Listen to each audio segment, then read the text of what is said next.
Hi again. So, sorry for not having a shirt on, but it's kind of warm in the day.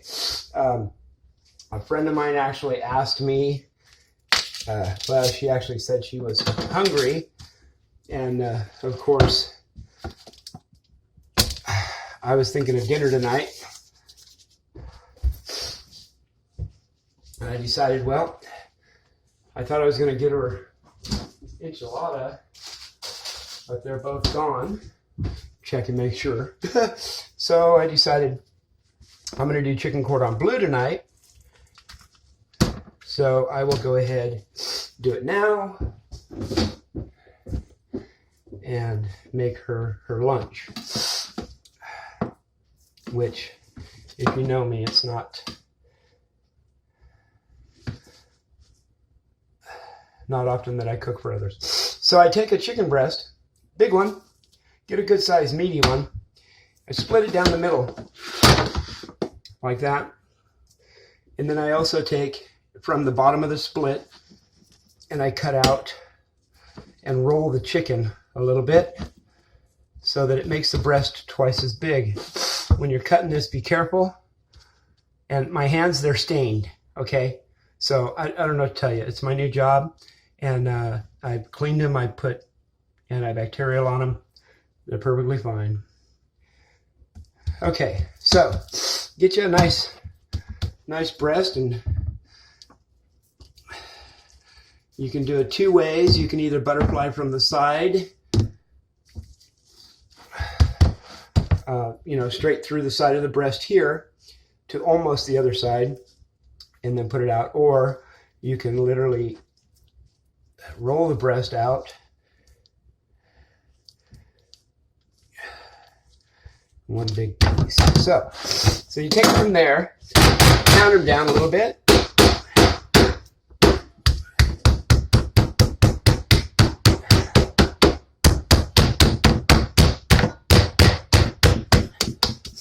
Literally, there's not a lot of prep. Knife is done at this point. I've got Ritz crackers, 2 tubes. Typically, you'll probably use a couple if you're making like say for a family of 5. Just drop them into a bowl. I'm gonna go all redneck on you guys for a second. I always try to keep a big bottle of spice and sauce around, which is my Kikkoman soy sauce. We're not using that in the thing. I'm just crushing the Ritz crackers. Today I decided to use a tube of bacon Ritz and garlic Ritz. So we're going to have a kind of a bacony, garlicky outer crust, which is good. It'll give it a little bit more flavor. So once you've mashed them down, then you want to just kind of pulverize them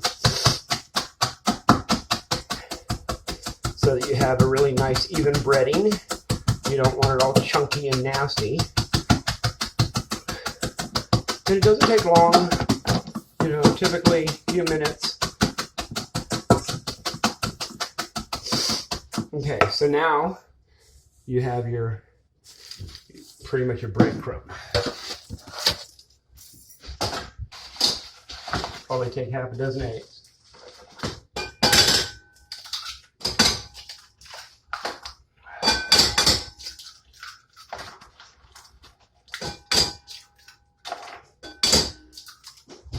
Okay. A little splash of milk of the eggs helps texture. I'm trying to get this done quick because she gave me about an hour and a half before the dinner crowd comes in at the bar, which is plenty enough time. I shouldn't have to worry about a time frame with that.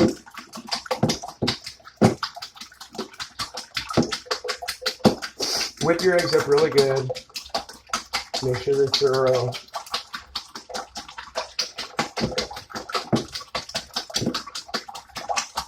Okay, that's done. Start some water. So remember, like I said before, always start a sink of water. So you get work done as you're doing work. Okay, eggs are done. You put those away. So, packs of ham, thin sliced. I don't know if you can read that. Can you read that? It's all backwards to me, but so take your deli ham and place it everywhere, not just in one spot. You want flavor throughout. You don't want one bite of Swiss cheese, one bite of ham. You want flavor throughout. I don't think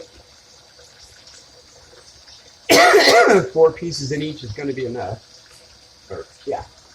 Oh, luckily I bought another pack. Figuring I wouldn't have enough.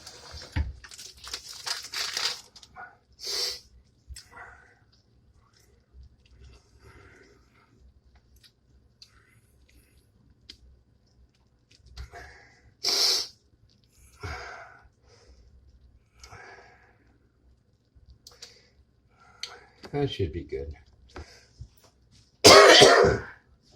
Oh.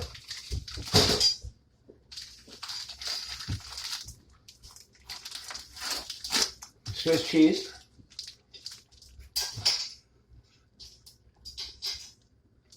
Just turn the oven on to 350 on bake.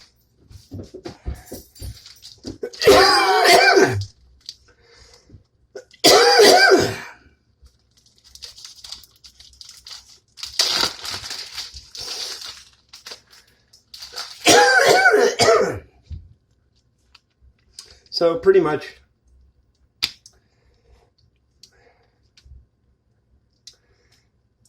put in enough cheese to cover your area.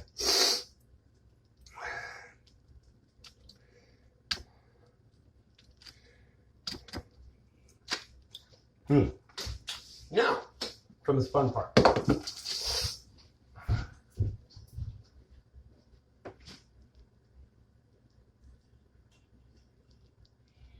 What do you have, baby?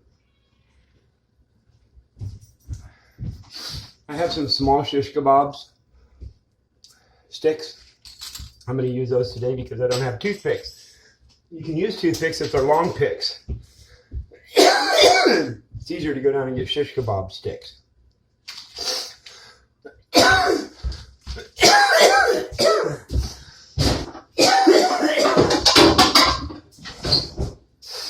So for this, you're going to need to fry the outside first. A little bit of oil in a pan, about a half cup. Get that going. All right, now we wrap our chicken. And I typically will pull it back to itself. Pin it to itself. Okay, always leave the sticks exposed so you can see them later. You want to try to close the ends, which is not as easy said as done. You know what I meant. So you can go any way with these sticks you want as long as you leave them exposed.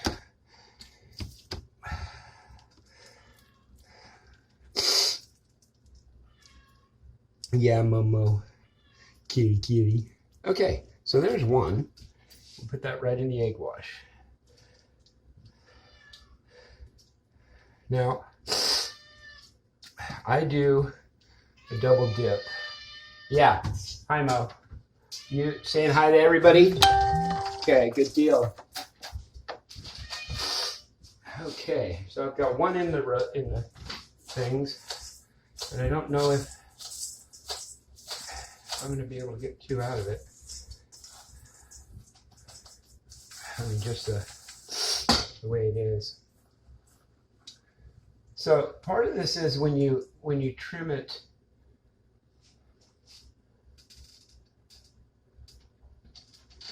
When you cut it in half, is that the chicken is now thinner, which makes it actually cook quicker.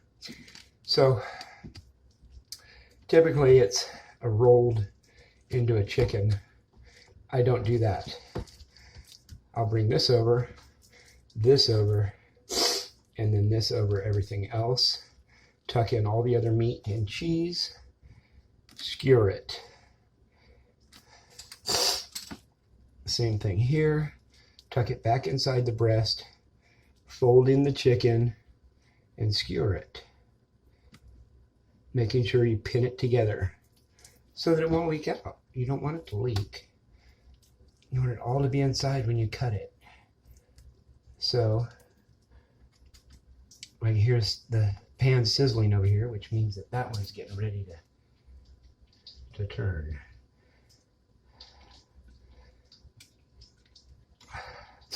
Typically, I do a double breading, and that's there to the, from the egg to the rinse and then back again.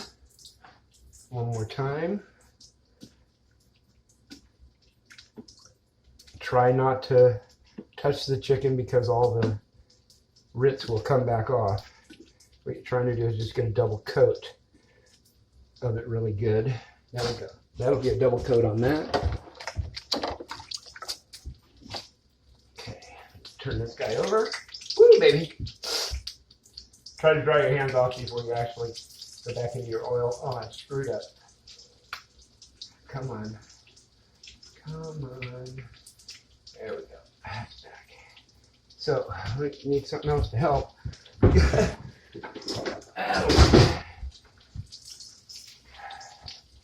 So pretty much all you're doing is browning out your chicken. Here we'll toss this one. Good start on it. Drop it in the oil. Let it cook. So we're done with the egg. We're done with the cutting board for the sticks. We're done with our crusher.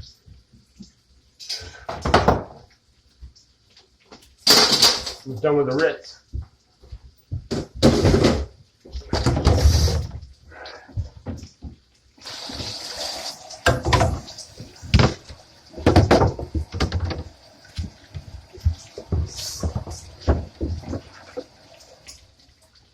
Okay.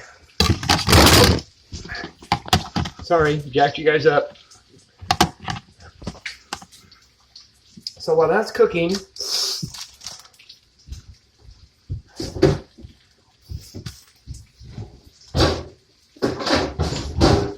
need a saucepan. Oh, I'm done.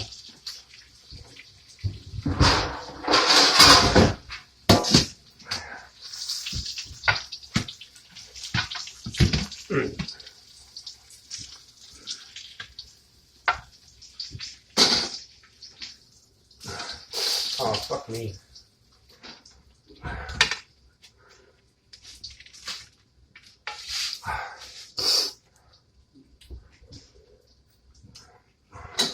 All right, saucepan. Add a cup of milk.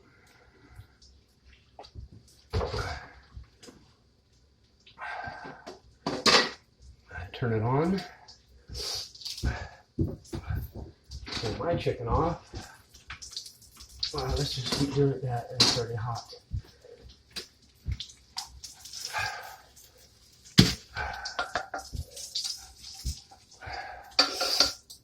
Okay. So, after the chicken's been fried a little bit, you can pull the sticks back out, and it'll pretty much hold its own form. Okay, so at that point, there you go. So the sticks are gone. Everything's cooked. We're prepping the Béarnaise sauce right now, which I did cheat. I bought a regular Knorr's Béarnaise sauce. You can also take Hollandaise sauce, add white wine and tarragon, and then it is actually a Béarnaise. So if you don't have Béarnaise sauce, but you have a hollandaise mix. Those are the ingredients you can add with it to actually make it a béarnaise from a hollandaise. I cheated because making a hollandaise from scratch is one big pain in the ass. So, therefore, I will make it like this. So, we have the oven is already pre-baking, I think. Yeah, that'll have to do mine. Alright, so those are going in the oven.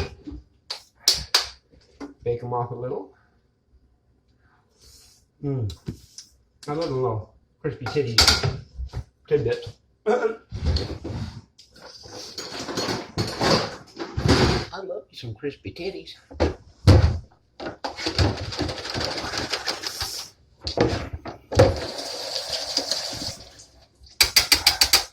All right, so now we got the milk going for the béarnaise.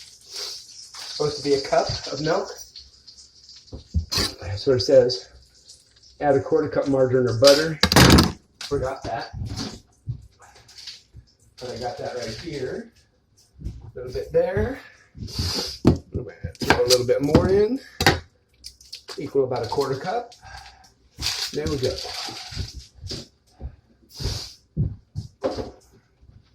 Now, that's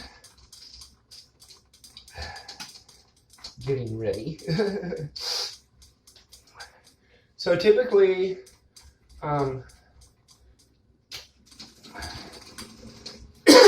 ovens are typically cooked at 350, half an hour, 45 minutes, hour increments.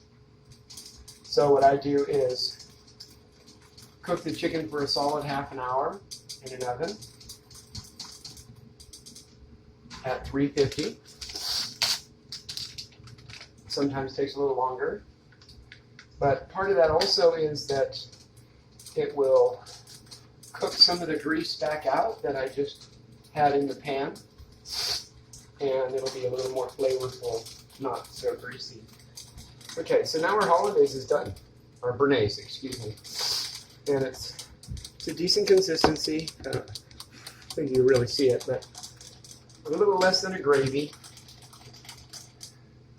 You don't want it too thick because it's got to sit and cool for a minute.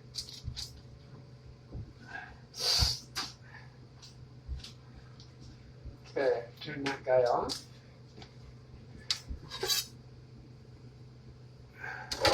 This goes in the laundry.